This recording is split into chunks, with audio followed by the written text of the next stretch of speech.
The Assyrians were not born as a legendary empire. They emerged slowly, shaped by constant conflict, pressure, and the necessity to survive in a brutal ancient world. Located in Mesopotamia, their environment demanded discipline, organization, and strength.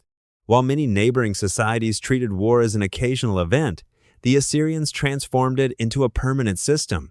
For them, warfare was not seasonal, emotional, or symbolic.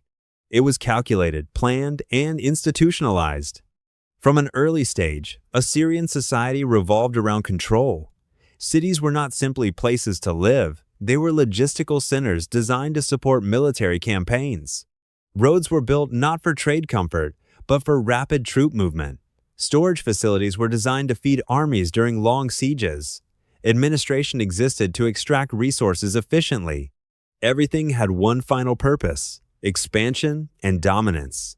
Unlike many ancient forces that relied on temporary levies, the Assyrians created one of the first professional standing armies. Soldiers were trained continuously, equipped consistently, and commanded through a rigid hierarchy. Discipline was absolute. Orders were followed without hesitation. Failure was unacceptable, regardless of rank. Victory was expected, not celebrated. War became routine. One of the most decisive factors behind Assyrian dominance was their early adoption of iron weapons. While many enemies still relied on bronze, Assyrian iron swords, spears, and armor gave them a lethal advantage. Their weapons were stronger, sharper, and more durable. Combined with constant training, this turned Assyrian soldiers into an unstoppable force on the battlefield. But raw strength alone was not what made the Assyrians terrifying. What truly separated them from others was how they used fear as a strategic tool. They understood something fundamental about human behavior. Fear spreads faster than armies. Instead of hiding their brutality, they displayed it intentionally. They wanted their enemies to hear about them before ever seeing them. When a city resisted Assyrian rule, the response was absolute. Siege engines were deployed with precision. Walls were breached methodically. Once inside, resistance was eliminated entirely. Leaders were punished publicly. Entire populations were deported. Cities were burned, not always out of necessity, but as a message. Survivors were often released deliberately so they could carry stories of destruction to neighboring regions. When a city surrendered without resistance, the outcome was completely different. It remained standing. Its population lived. It paid taxes, provided labor, and supplied soldiers. This contrast was intentional. The Assyrians offered a clear choice: obedience or annihilation. Over time, many cities surrendered before a single arrow was fired. Assyrian rulers ensured these actions were recorded. Stone reliefs, wall carvings, and inscriptions depicted victories, punishments, and conquests in detail. These were not acts of pride alone, they were tools of psychological domination. Any envoy, trader, or messenger entering an Assyrian city would see exactly what resistance led to.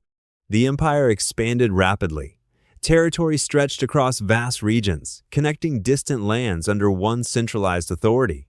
To maintain control, the Assyrians implemented mass population relocations. Entire communities were moved from their homelands and resettled elsewhere. This served multiple purposes: breaking local resistance, repopulating strategic areas, and preventing cultural unity from forming rebellions. Major cities like Nineveh became symbols of imperial power. Massive walls, wide roads, administrative complexes, and military depots dominated the landscape.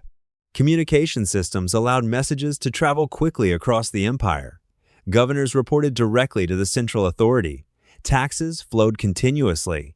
Resources were redistributed based on military priorities. The Assyrian king stood at the center of this system. His authority was absolute. He was commander, judge, and lawmaker. Loyalty to the state was loyalty to him. There were no checks, no balance, no room for weakness. Even high-ranking officials could be executed if they failed. This created efficiency, but it also created fear within the system itself. For centuries, this method worked. Enemy coalitions collapsed before forming. Rebellions were crushed swiftly. The empire grew richer, stronger, and more feared. However, fear has a limitation. It can force obedience, but it cannot create loyalty.